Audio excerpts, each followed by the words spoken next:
Nous allons accueillir à présent Mathieu Parmentier, responsable Data et Artificial Intelligence de France Télévisions. Je vous remercie de l'applaudir, s'il vous plaît.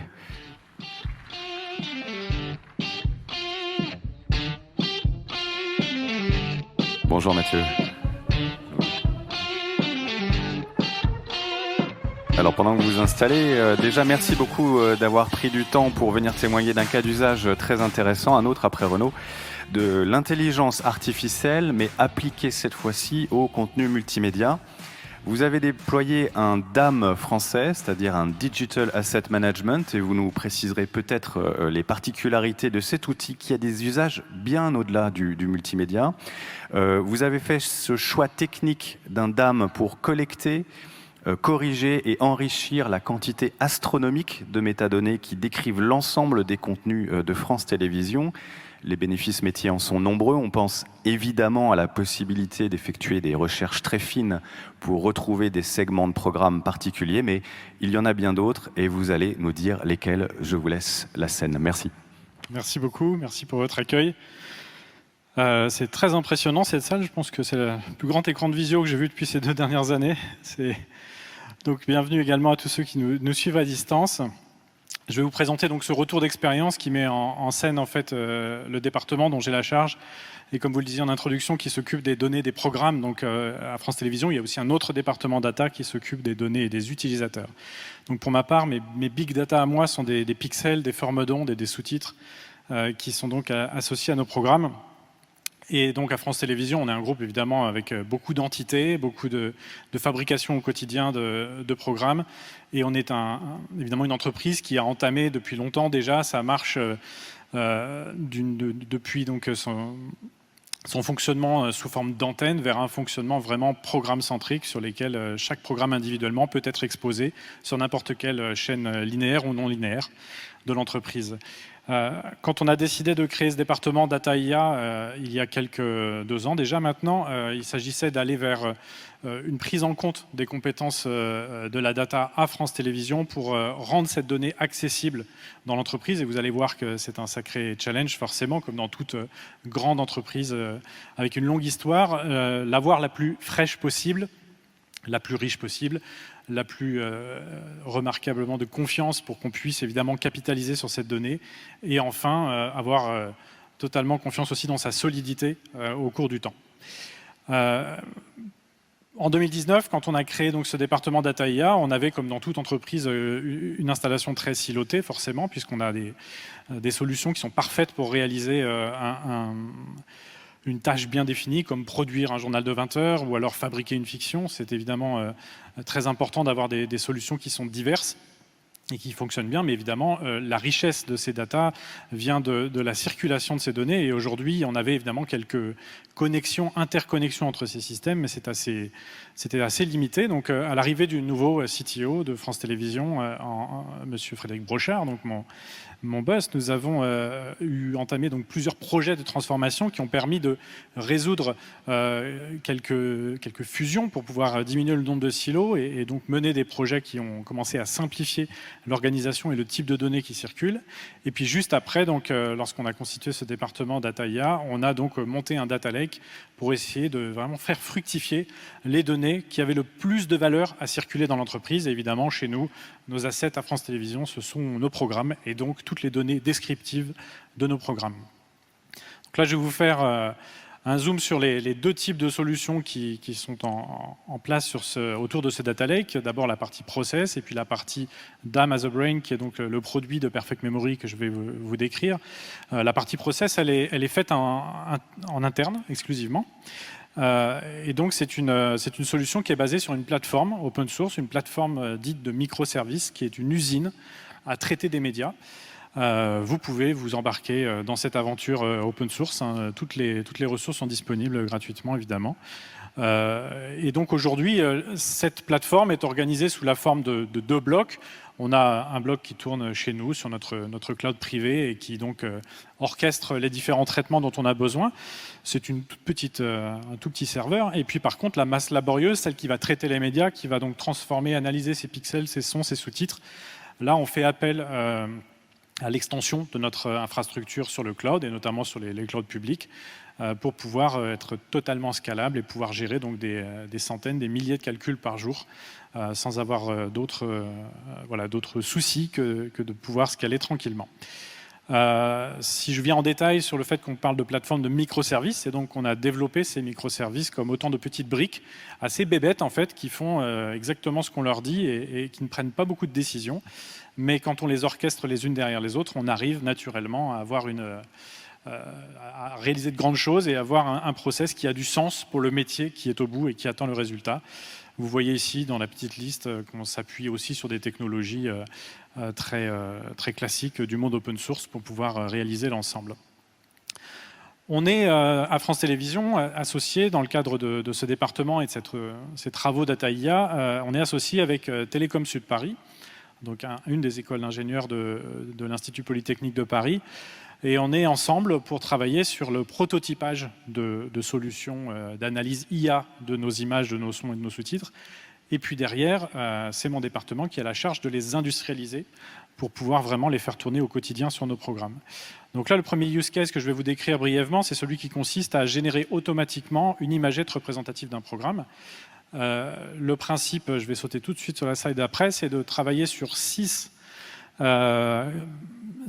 métriques, 6 réseaux de neurones ou algorithmies spécifiques de computer vision qui vont nous donner des indices nécessaires pour qu'ensuite, au niveau des métiers, on puisse dans une interface définir quels sont les bons paramètres qui combinés vont former pour un média donné ou un type de contenu comme un documentaire, une fiction, un documentaire animalier par exemple, ce qui fait une bonne imagette représentative de ce média.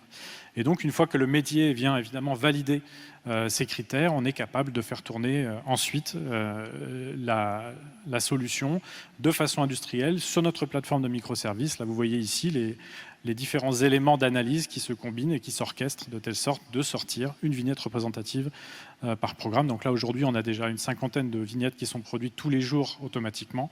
On sera normalement à une centaine à la fin du mois d'octobre. Et si vous allez naviguer sur le site de France.tv, il ne s'agit pas des vignettes, évidemment, des programmes premium. Hein. Ceux-là, ils ont des visuels magnifiques qui sont préparés par les studios, mais c'est vraiment tout le fond de catalogue qui n'a pas, évidemment, autant de personnes qui viennent fabriquer une vignette spécialement pour eux, qui viennent donc prendre appui sur cette solution pour pouvoir générer une vignette suffisamment représentative. Le deuxième cas d'usage, il est beaucoup plus complexe, c'est celui qui consiste à faire de la segmentation automatique, sauf que nos programmes sont évidemment très divers et on a besoin évidemment de le faire de façon automatisée avec de l'IA, mais surtout de faire en sorte stratégiquement d'avoir le moins de faux positifs possible. Et donc l'idée principale qui nous a guidés pour cette segmentation, c'était la possibilité d'insérer de la publicité en milieu de lecture, mais on a tout un tas d'autres applications, je vous rassure, autour de nos notions de service public que celle-ci. Mais ça, c'est celle-ci qui nous a guidés en premier pour essayer de soulager le nombre de publicités qu'on pouvait diffuser avant le contenu au profit de moins de publicité, mais cette fois-ci disponible au milieu du contenu. Donc pour insérer cette publicité à l'endroit où c'était le moins gênant, on s'est appuyé sur une solution automatique qui commence par détecter le nombre de plans qui sont disponibles dans un contenu. Alors ce nombre de plans, je vous fais grâce de tout ce qui est marqué sur le plan d'algorithmie mathématique, parce qu'évidemment toutes les matrices de similarité, tout ça, c'est une présentation qui a aussi servi pour scientifiquement expliquer toutes les nouvelles approches qu'on avait mis en place. Mais l'idée, c'est qu'une fois qu'on sait détecter vraiment qu'on a changé de plan, donc qu'on a vraiment coupé, changé d'axe caméra, notre objectif, c'est d'être capable de détecter des très longs plans séquences, où évidemment on est dans la même séquence, et pour autant ça peut durer 1 minute, 2 minutes, 3 minutes, et il va bien falloir qu'on extrait de la connaissance de cette longue séquence. Donc on commence par récupérer un certain nombre d'images représentatives de cette séquence, puis on vient sélectionner les meilleures images qui vont vraiment expliciter tout ce qui se passe dans ce plan. Et à partir de là, on a donc finalisé la première brique qui consiste à segmenter en plans très précisément notre contenu. Ensuite, il faut qu'on rassemble les plans qui appartiennent à la même scène. Donc là, si vous avez évidemment tous regardé un contenu, c'est plus ou moins évident. Évidemment, quand on est sur un jeu télé, on ne quitte pas le plateau du début à la fin du jeu, donc on est dans une même unité de lieu et de temps, mais sur une fiction, on n'arrête pas de changer de place et de changer de personnage. Donc Pour réduire les faux positifs, on vient mettre en place une grosse artillerie, vous allez voir. On travaille d'abord sur, comme je vous le disais, la découpe en plans, et on vient estimer quelle est la similarité des plans en termes de colorimétrie, de contraste, de telle sorte vraiment d'avoir un premier indice qui nous fait penser que les plans appartiennent à la même scène. Dans le deuxième outillage qu'on met en place, on fait de la détection faciale. Et dans une fiction, on repère notamment quels sont les comédiens qui apparaissent sur ces plans et qui ont l'air d'être toujours les mêmes, de telle sorte d'être plus certain quand on a changé de scène, parce qu'on a notamment de nouveaux comédiens qui apparaissent. Un troisième outil consiste à détecter des motifs au niveau de l'ambiance sonore, pour pouvoir là aussi être certain qu'on n'a pas changé fondamentalement de scène. Et enfin, le dernier aspect, c'est celui qui consiste à détecter des objets, ainsi que des valeurs de plan et le fait qu'on est en intérieur ou en extérieur. Et l'idée de tous ces indices, évidemment, c'est là aussi de s'assurer qu'on est dans la même scène. Ce qu'il faut savoir, c'est que ces 4 grandes approches, on génère chacune donc des métadonnées différentes, on les combine à la fin pour obtenir un découpage en scène et en plan, et je vous montrerai à la toute fin ce que ça donne. Mais on garde aussi tous les résultats intermédiaires. Et c'est vraiment l'intérêt de faire ce travail-là en interne chez nous, c'est qu'on pourra avoir de nouveaux usages qui vont surgir et qui ne nous pousseront pas à recalculer ces éléments intermédiaires qui sont quand même précieux et coûteux, puisque de l'analyse IA de ce type, c'est quand même de quelques centimes à quelques euros le contenu, si celui-ci dure plus d'1 heure, par exemple, en termes de coûts sur le cloud. Alors maintenant, je vais vous parler du DAM, donc du Data Asset Management de Perfect Memory, que nous avons donc pris sur étagère, hein, qui est un produit qui existe sur le marché des médias principalement, parce que les datas dans les médias ont des petites spécificités. Alors évidemment, on savait accéder à nos médias et connecter nos données, on savait potentiellement les mettre dans le cloud, mais là l'idée c'est d'aller vers un partage de connaissances, d'aller au-delà du partage de données, mais vraiment du partage de connaissances. Donc le principe du Data Asset Management de Perfect Memory, c'est de réussir donc à proposer un outil qui va collecter les données, décider si ces données ont besoin de process particuliers, à partir de là nous proposer donc d'assister l'utilisateur à prendre des décisions sur les données qui vont manquer ou qui vont être absolument fausses pour un média, pour qu'on puisse agir, et à la fin évidemment, comme on est un média, on prend des décisions par rapport à la diffusion de ces données. Comment ça se passe en pratique, et c'est ça qui est vraiment la puissance du produit, c'est que les données sont disponibles sous la forme de données sémantiques. Et dans les médias, c'est très intéressant, les données sémantiques, puisque cela permet en fait de stocker plusieurs dimensions autour d'une donnée. On ne s'intéresse pas simplement à son champ, c'est une donnée de type titre et sa valeur. Par exemple, mon contenu s'appelle le Jaguar, mais on va aller plus loin, on va savoir que ce titre est réalisé par une personne, que dedans jouent des personnages, et que potentiellement on a un lien vers le scénario, vers la longueur du film, vers le nombre de scènes qui s'y rattachent, etc. On est toujours dans cette notion de lien, et tous ces liens, évidemment, les bases de données sémantiques sont faites pour les accueillir. Donc c'est pour ça que d'écrire des médias en utilisant des bases graphes ou des bases sémantiques, c'est assez pratique. Le deuxième intérêt de ce produit, c'est qu'il est déjà optimisé pour naviguer dans des données multimédia. Et puis le troisième intérêt, c'est que quand on a un usage qui nous pousse à faire ça, je vous le disais tout à l'heure, par exemple, on veut connaître l'endroit le moins gênant pour insérer une publicité, il est évident que demain, si cette même régie publicitaire me dit « Est-ce que tu aurais des baskets de telle marque qui apparaissent à un endroit dans un de tes contenus ?» Comme les données sont stockées de façon sémantique, je peux remonter dans mes données soit d'objets qui ont été reconnus, soit de données qui viennent directement de la production qui m'a donné les informations sur les costumes des comédiens pour pouvoir être capable de délivrer cette information. Donc ce qui est assez sympa, c'est qu'on a vraiment cette souplesse pour pouvoir répondre aux futures requêtes, celles auxquelles on n'a pas encore pensé. Perfect Memory, comme l'approche microservice qui est la nôtre que je vous avais montré, est aussi une approche microservice. Donc intellectuellement, on n'est pas dans l'inconnu. On empile des briques avec des nouvelles fonctionnalités. Ce qui est intéressant dans le cas qui nous allait bien, c'est qu'on a pris la solution, non pas pour ce qu'elle sait faire en IA, puisque l'IA, c'est nous qui la construisons, et on a facilement branché nos algorithmes d'IA sur cette solution d'orchestration et de visualisation. Et donc, dernière slide de teasing avant de vous montrer l'interface, on a donc une solution qui nous permet de regarder toutes les datas qui sont dans notre data lake, qui nous permet donc de les orchestrer entre elles, de les relier entre elles grâce à la sémantique, donc de générer de la connaissance. Ma donnée n'est pas seule, je la comprends avec les données qui forment son contexte autour d'elle. Et puis ça permet évidemment aux métiers qui sont potentiellement, surtout à France Télévisions, des gens essentiellement littéraires, vraiment passionnés par l'information, par l'entertainment, et qui n'ont pas forcément une grande culture de la data. En tout cas, ce n'est pas essentiel pour leur poste à France Télévisions de comprendre justement, d'abstraire tout l'intérêt qu'ont les datas qu'ils manipulent, qu'ils génèrent au quotidien. Et l'ensemble, évidemment, nous permet de naviguer dans notre data lake et de le rendre moins austère que de quelqu'un qui naviguerait dans un data lake brut. Alors voilà ce que ça donne. J'aurais pu vous faire une démo live, mais potentiellement j'ai assuré avec quelques captures d'écran. Voici typiquement une fiche programme telle qu'elle est aujourd'hui constituée à partir des données qui circulent dans le data lake. On voit que plusieurs données viennent en fait de plusieurs bases de données différentes de l'entreprise. On va avoir des résumés qui sont plus ou moins des résumés, soit qui sont des résumés pour de la production, où vraiment le responsable de programme veut savoir tout ce qui se dit dans un épisode, alors que potentiellement le résumé pour le guide de programme, évidemment, lui, il ne va pas raconter la fin. Donc on va se contenter d'un résumé beaucoup plus teaser à destination des sites web.